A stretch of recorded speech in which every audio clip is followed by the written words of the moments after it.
আসসালামু আলাইকুম। সংবাদে আপনাদের সবাইকে স্বাগত জানাচ্ছি। আমি ফিরোজ তোহা। শুরুতেই সংবাদ শিরোনাম। বাংলাদেশের সর্বশেষ গুরুত্বপূর্ণ আপডেট সংবাদে আপনাকে স্বাগত। শুরুতেই সংবাদ শিরোনাম, পরে বিস্তারিত। প্রথমেই জানাবো আমাদের হাতে থাকা সর্বশেষ গুরুত্বপূর্ণ সবথেকে তাজা আপডেট সংবাদ। সাংবাদিকদের সঙ্গে অসদাচরণের অভিযোগ খতিয়ে দেখছে এনসিপি, প্রমাণ পেলেই ব্যবস্থা। সাংবাদিকদের সঙ্গে নেতাকর্মীদের অসদাচরণের অভিযোগের বিষয়টি খতিয়ে দেখছেন জাতীয় নাগরিক পার্টি এনসিপি। সেই সঙ্গে ঘটনাটিকে দুঃখজনক, নিন্দনীয় উল্লেখ করে প্রমাণ সাপেক্ষে জড়িতদের বিরুদ্ধে সাংগঠনিক ব্যবস্থা নেয়ার নির্দেশ দেওয়ার কথা জানিয়েছে দলটির নেতাকর্মীরা। এরপর জানাবো আগামী ৪৮ ঘণ্টায় প্লাবিত হতে পারে ৭ জেলার নিম্নাঞ্চল। আগামী ২ দিন দেশে বিচ্ছিন্নভাবে অতি ভারী বৃষ্টিপাত হতে পারে। এর ফলে এ সময় নদ নদীর পানি বৃদ্ধি পেয়ে দেশের ৭ জেলার নিম্নাঞ্চল প্লাবিত হতে পারে বলে জানিয়েছে পানি উন্নয়ন বোর্ডের বন্যা পূর্বাভাস ও সতর্কীকরণ কেন্দ্র। আজ দেশের নদ নদীর বর্তমান অবস্থা জানিয়ে এক পূর্বাভাসে এই তথ্য জানানো হয়েছে। এদিকে টেকনাফে পাহাড়ি বন্দিশালা থেকে আরও ২১ জন উদ্ধার। কক্সবাজারের সীমান্ত জনপদ টেকনাফের বাহারছড়ার গহীন পাহাড়ে পাচারকারীদের আস্তানা থেকে নারী এবং শিশুসহ আরও ২১ জনকে উদ্ধার করেছে সেনাবাহিনী। নিয়ে টানা ২ দিনে উদ্ধার করা হলো ২৯ জনকে। সাগরপথে মালয়েশিয়া পাচারের জন্য তাদের এসব আস্তানায় বন্দী করে রাখা হয়েছিল।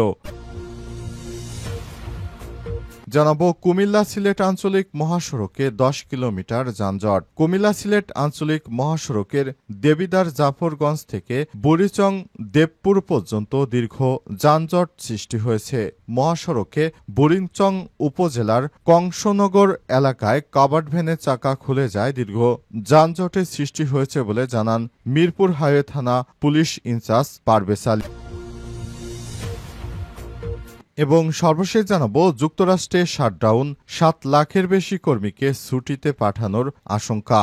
যুক্তরাষ্ট্রের ফেডারেল কর্মী এবং কেন্দ্রীয় সরকারের কর্মীদের ২ দিনের মধ্যেই ব্যাপকভাবে ছাঁটাই করা শুরু হবে বলে জানিয়েছে হোয়াইট হাউস। অন্যদিকে আইন প্রণেতারা ৭ বছরের মধ্যে প্রথমবারের মতো সরকারি এই শাটডাউন বা অসদাচরণের জন্য একে অপরকে দোষারোপ করছেন। রিপাবলিকান এবং ডেমোক্রেটরা মধ্যরাতের সময়সীমার আগেই নতুন একটি ব্যয় পরিকল্পনায় একমত হতে না পারায় বুধবার থেকে এই অচলাবস্থা সৃষ্টি হয়েছে।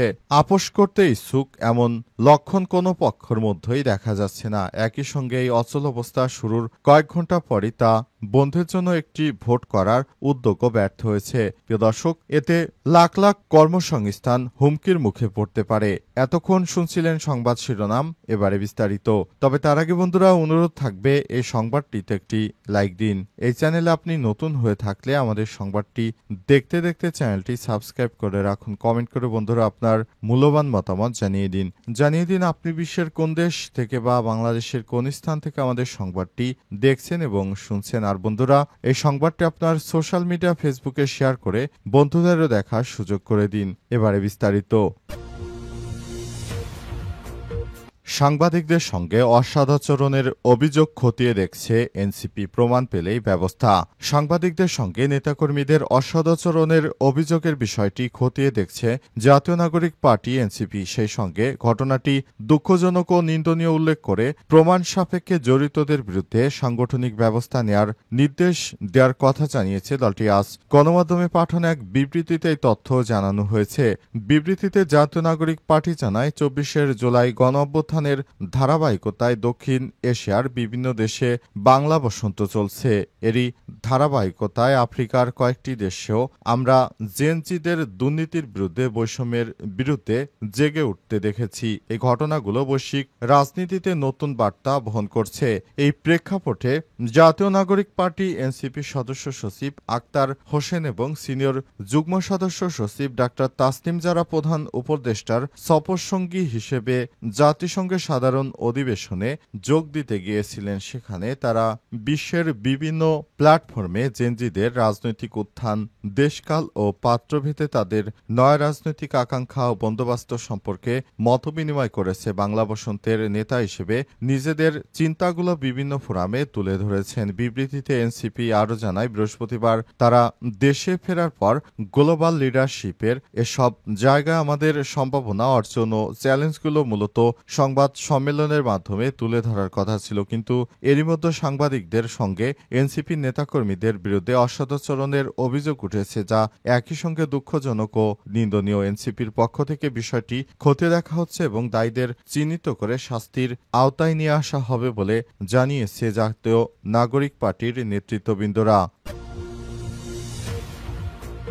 48 ঘণ্টায় প্লাবিত হতে পারে 7 জেলার নিম্নাঞ্চল। আগামী 2 দিনে দেশে বিচ্ছিন্নভাবে অতি ভারী বৃষ্টিপাত হতে পারে। ফলে এই সময় নদ নদীর পানি বৃদ্ধি পেয়ে দেশের 7 জেলার নিম্নাঞ্চল প্লাবিত হতে পারে বলে জানিয়েছে পানি উন্নয়ন বোর্ডের বন্যা পূর্বাভাস ও সতর্কীকরণ কেন্দ্র। আজ দেশের নদ নদীর বর্তমান অবস্থা জানিয়ে এক পূর্বাভাস এমনটা জানানো হয়েছে। বন্যা পূর্বাভাস ও সতর্কীকরণ কেন্দ্র জানিয়েছে, গত 24 ঘণ্টায় চট্টগ্রাম বিভাগের গোমতী, মহুয়া, সেলোনিয়া এবং ফেনী নদীর পানি সমতল বৃদ্ধি পেয়েছে। আগামী 2 দিন এসব নদীর পানি সমতল বৃদ্ধি পেতে পারে। ফলে এ সময় মুহুরী, সেলোনিয়া ও ফেনী নদীর পানি জেলার বিপদসীমার উপর দিয়ে প্রবাহিত হতে পারে এবং এসব নদী সংলগ্ন নিম্নাঞ্চলগুলো স্বল্পমেয়াদী বন্যা সৃষ্টি হতে পারে। এছাড়াও এই সময় ফেনী নদীর চট্টগ্রাম জেলার পানি সমতলের সতর্ক সীমায় প্রবাহিত হতে পারে এবং নদী সংলগ্ন নিম্নাঞ্চলগুলো সাময়িকভাবে প্লাবিত হতে পারে। তবে 3 দিনে পানি কমে যেতে পারে বলে জানা গেছে। তবে কি কারণে এই ধরনের পানি হবে, শুধুমাত্র বৃষ্টি নাকি ভারতের পানি ছেড়ে দেওয়ারও কোনো ঘটনা, সে বিষয়টি এখনো নিশ্চিত করে বলা যায়নি। এই ঘটনার পরই সবাইকে শান্ত থাকার জন্য নির্দেশ দেওয়া হয়েছে এবং সবাইকে বলা হচ্ছে, আপনারা যার যার জায়গা থেকে প্রস্তুতি গ্রহণ করে থাকুন, যাতে করে এসব এলাকায় পানি বৃদ্ধি পেলেও আপনাদের কোনো সমস্যায় পড়তে না হয়।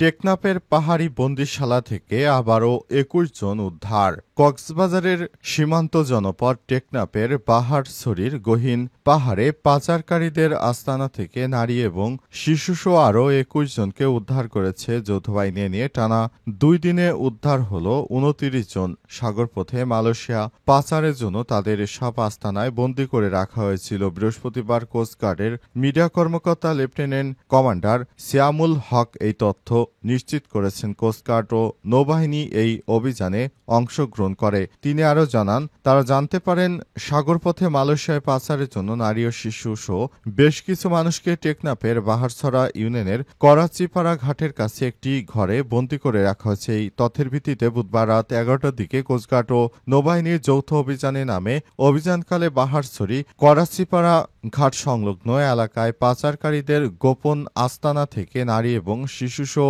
21 জনকে উদ্ধার করা হয়। লেফটেন্যান্ট কমান্ডার সিয়ামুল হকের দাবি, অভিযানকালে যৌথ বাহিনীর উপস্থিতি টের পেয়ে পাচারকারীরা পালিয়ে যায়, তাই কাউকে আটক করা সম্ভব হয়নি। তবে তাদের ধরতে নৌবাহিনী ও কোস্টগার্ডের গোয়েন্দা নজরদারি অভিযানে চলমান রয়েছে বলে জানিয়েছেন তিনি। প্রসঙ্গত, গত বুধবার যৌথ বাহিনীর অভিযান চালিয়ে পাচারকারীদের পাহাড়ি আস্তানা থেকে 7 জন রোহিঙ্গাকে আটক করা হয়। কুমিল্লা সিলেট আঞ্চলিক মহাসড়কে 10 কিলোমিটার যানজট। কুমিল্লা সিলেট আঞ্চলিক মহাসড়কের দেবিদ্বার জাফরগঞ্জ থেকে বুড়িচং দেবপুর পর্যন্ত দীর্ঘ যানজট সৃষ্টি হয়েছে। মহাসড়কের বুড়িচং উপজেলার কংসনগড় এলাকায় কাভার্ড ভ্যানের চাকা খুলে যাওয়ায় দীর্ঘ যানজটের সৃষ্টি হয়েছে বলে জানান মিরপুর হাইওয়ে থানার ইনচার্জ পারভেজ আলী। মিরপুর হাইওয়ে থানার ইনচার্জ পারভেজ আলী দৈনিক আমার দেশকে জানান, কংসনগড় বাজারের যানজট প্রতিদিনই দেবিদ্বার জাফরগঞ্জ পর্যন্ত চলে আসে। ভোগান্তির শিকার যাত্রীদের সাথে কথা বলে জানা যায়, কুমিল্লা সিলেট মহাসড়কের কংসনগড় এলাকার রাস্তায় খুবই বেহাল দশা। আজ সকাল 9টার দিকে কংসনগড় বাজারের কাছে একটি কাভার্ড ভ্যানে চাকা খুলে যায়। গাড়িটি রাস্তার মাঝখানে পড়ে থাকার কারণে দীর্ঘ যানজট সৃষ্টি হয়েছে। কুমিল্লা থেকে সিলেট যাচ্ছেন তোফায়েল আহমেদ এই ঘণ্টা বসে আছেন কংসনগর বাজারের দক্ষিণ প্রান্তে তীব্র ক্ষোভ নিয়ে তিনি জানান, এই সড়কটি মাত্র 2 লাইনের, এ কারণে দুটি গাড়িও ভালোভাবে ক্রসিং করতে পারে না। রাস্তার মাঝখানে ট্রাক বিকল হয়ে পড়ে আছে, সেজন্য 1 ঘন্টা ধরে জ্যামে আটকে আছে এই রাস্তা। ভোগান্তি কবে শেষ হবে বলা যাচ্ছে না। অটো চালক সহ আরও অনেকে এই বিষয়ে ক্ষোভ ঝেড়েছেন। তারা জানিয়েছেন, এই রাস্তাটি এমনভাবে করা হয়েছে, এর কারণে আমরা ঠিকমতো যাতায়াত করতে পারছি না। সবাইকে বলবো, আপনারা যার যার জায়গা থেকে এই বিষয়গুলো সতর্কতার সহিত দেখবেন, তা না হলে আবারও বড় ধরনের সমস্যা তৈরি হতে পারে, এমনটাই জানিয়েছেন তিনি।